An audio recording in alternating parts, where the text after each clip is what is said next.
Sebelum kita masuk ke videonya, ayo subscribe dan nyalakan lonceng notifikasi. Tesnya itu ada tes konten bidang studi 70 soal dengan pengerjaan 110 menit.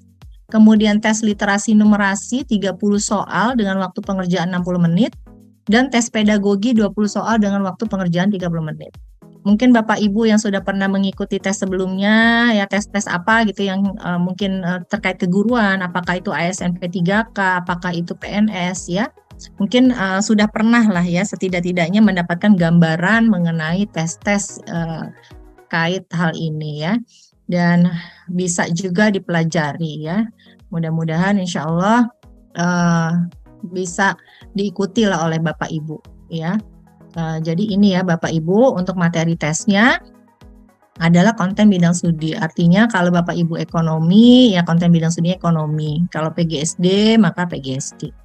Nanti juga ada literasi numerasi dan pedagogik ya. Mungkin bisa ditanya ke guru-guru yang sudah pernah lulus seleksi sebelumnya, mungkin bisa sharing-sharing begitu ya, sharing-sharing seperti apa tes pedagoginya. Atau juga yang sudah pernah tes PNS, yang sudah pernah tes P3K ya, siapa tahu bisa juga saling sharing ya, seperti apa tesnya ya, kurang lebih seperti itu. Apakah sudah lulus ataukah tidak ya, terutama untuk yang sudah lulus ya. Nanti kalau hasilnya lulus akademiknya, maka Bapak Ibu yang sudah hasilnya lulus seleksi akademiknya dan nanti Bapak Ibu yang mendapatkan notif ya bahwa Bapak Ibu sudah lulus akademik, maka Bapak Ibu harus menunggu informasi berikutnya, yaitu apakah Bapak Ibu akan menjadi antrian untuk kuota PPG dalam jabatan angkatan 2. Misalnya Bapak Ibu, misalnya yang lulus seleksi akademik ya, baik yang lulus itu adalah misalnya dari 199 orang ternyata yang lulus misalnya 100.000 ya, misalnya 100.000.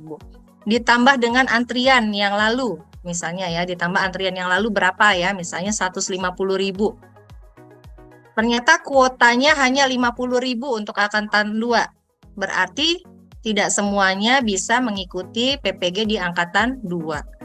Dari 150.000 itu berarti hanya 50.000 yang diambil. Oleh karena itu tolong dicek nanti SIM PKB-nya, apakah Bapak Ibu yang lulus akademik, apakah Bapak Ibu yang antrian ya, meskipun yang belum ikut, meskipun tidak ikut tanggal 22-23 Juli ini juga cek ya.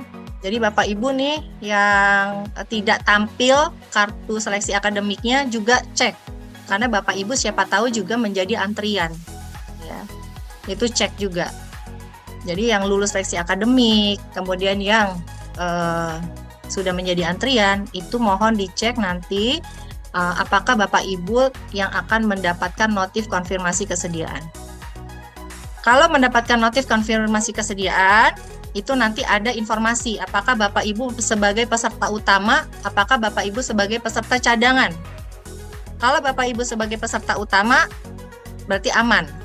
Kalau Bapak Ibu bersedia, ya bersedia sebagai peserta utama, misalnya di UNY. Kalau bersedia dan sudah sesuai bidang studi PPG-nya, maka bisa lanjut. Tapi kalau yang cadangan, ya, kalau yang cadangan, misalnya bersedia belum tentu lanjut, ya tergantung kalau ada peserta yang mengundurkan diri. Kalau ada peserta utama yang mengundurkan diri, maka Bapak Ibu yang cadangan bisa berkesempatan, belum tentu tapi ya. Misalnya mengundurkan diri 1 orang, cadangannya 5, ya nggak mungkin semuanya ya kan. Jadi tetap menunggu informasi. Ya, tapi kalau peserta utama dan bersedia, maka itu sudah pasti lanjut ya. Dan tolong diperhatikan bagi Bapak Ibu yang kurang sehat, yang memang sedang dalam masa penyembuhan atau sedang sakit parah ya.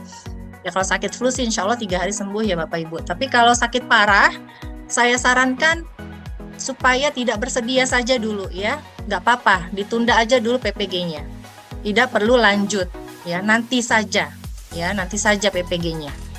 Gitu ya. Jadi jangan lanjut dulu. Ditunda aja, nanti akan dipanggil kembali. Daripada Bapak Ibu memaksakan diri, nanti akhirnya berhenti tengah jalan itu malah repot, ya. merepotkan Bapak Ibu sendiri. Karena kalau berhenti tengah jalan, di saat perkuliahan berhenti, itu nanti sulit untuk bisa dipanggil kembali Bapak Ibu ya. Nah, juga yang CPNS, misalnya belum latsar dan kemungkinan ada jadwal latsar dalam waktu dekat ini, lebih baik jangan ya, lebih baik jangan. Kemudian yang ibu hamil, ya, ibu hamil yang mau melahirkan, lebih baik jangan juga ya, daripada nanti akan merepotkan diri sendiri. Ya, Bapak Ibu, jadi kami sarankan bagi yang kira-kira berhalangan di bulan Agustus September untuk mengikuti PPG, lebih baik tidak ikut ya, atau tidak bersedia saja ya. Konfirmasi tidak bersedia. Nanti disampaikan alasannya, misalnya hamil, sakit dan lain sebagainya. Ya, dan tidak akan di blacklist ya. Kalau tidak bersedia tidak akan di blacklist ya, akan diplotting ulang di angkatan berikutnya. Begitu. Nanti untuk yang konfirmasi kesediaan nanti ada penetapan ya, penetapan calon mahasiswa. Siapa-siapa yang bersedia nanti akan tampil, ditetapkan menjadi calon mahasiswa PPG Daljab. Kemudian Bapak Ibu akan melakukan lapor diri secara daring ya. Lapor dirinya secara daring di LPTK yang sudah ditentukan. Meskipun Bapak Ibu di Bandung, di Garut, ya di Sumedang, kemudian dapat LPTK-nya tapi di Makassar, nggak apa-apa. Nggak apa-apa ya, karena dilakukannya secara daring. Jadi tidak ada masalah ya, tidak ada masalah. Dan semua proses perkuliahan ini semuanya dilakukan secara daring ya, kecuali seleksi semua dilakukan secara daring ya. Jadi Bapak Ibu tidak perlu biaya transportasi, tidak perlu biaya apa-apa ya, mungkin hanya biaya pulsa ya, biaya pulsa saja. Atau mungkin kalau yang mencari sinyal perlu datang ke kota ya, mungkin seperti itu ya, silakan. Dan kami harapkan ini, kami juga nanti akan sampaikan kepada seluruh kepala dinas pendidikan supaya guru-guru yang mengikuti PPG dalam jabatan itu dibebaskan dari tugas mengajar ya, karena Bapak Ibu ini meskipun secara daring tapi kan itu PPG-nya dari pagi sampai sore ya, jadi diharapkan dibebaskan dari tugas mengajar, begitu ya. Nah, itu Bapak Ibu tahapan dari PPG dalam jabatan. Nanti ada tahapannya seperti ini. Nanti terakhir bagi Bapak Ibu yang sudah melalui semua ini ya, melalui semua perkuliahan, nanti terakhir yaitu melakukan UKM PPG, uji kompetensi mahasiswa PPG. Atau mungkin nanti kalau ada perubahan nanti akan disampaikan kembali ya Bapak Ibu, apakah masih sama tahapannya untuk pembelajarannya, juga ujiannya nanti akan kami sampaikan kembali. Ya, nanti kalau sudah lulus UKM PPG baru Bapak Ibu berhak mendapatkan sertifikat pendidik. Nah, sekilas saya sampaikan terkait alur PPG Daljab. Jika nanti ada perubahan terkait pelaksanaan perkuliahannya, nanti akan diinformasikan kembali oleh kami ataupun oleh LPTK Bapak Ibu. Dan dipastikan ya Bapak Ibu, nomor WhatsApp-nya diisi di SIM PKB, jangan sampai nomor WhatsApp yang tidak bisa dihubungi atau nomor WhatsApp tetangganya yang ditulis ya. Tolong diisi dengan benar nomor WhatsApp, nomor HP Bapak Ibu di SIM PKB, jangan sampai salah supaya mudah untuk dihubungi ya. Seperti itu. Baik, kita lanjut. Ini benar ya. Nah, ini Bapak Ibu tadi sudah disampaikan juga sekilas oleh Bapak Kus ya, Pak Kusdiantoro tadi sudah menyampaikan ya. Jadi di seluruh Indonesia ini ada 1.322 TUK ya. Nah, di Jawa Barat ini ada 90 TUK dengan jumlah peserta sekitar 27.000 ya, sekitar 27.000 orang yang mengikuti seleksi akademik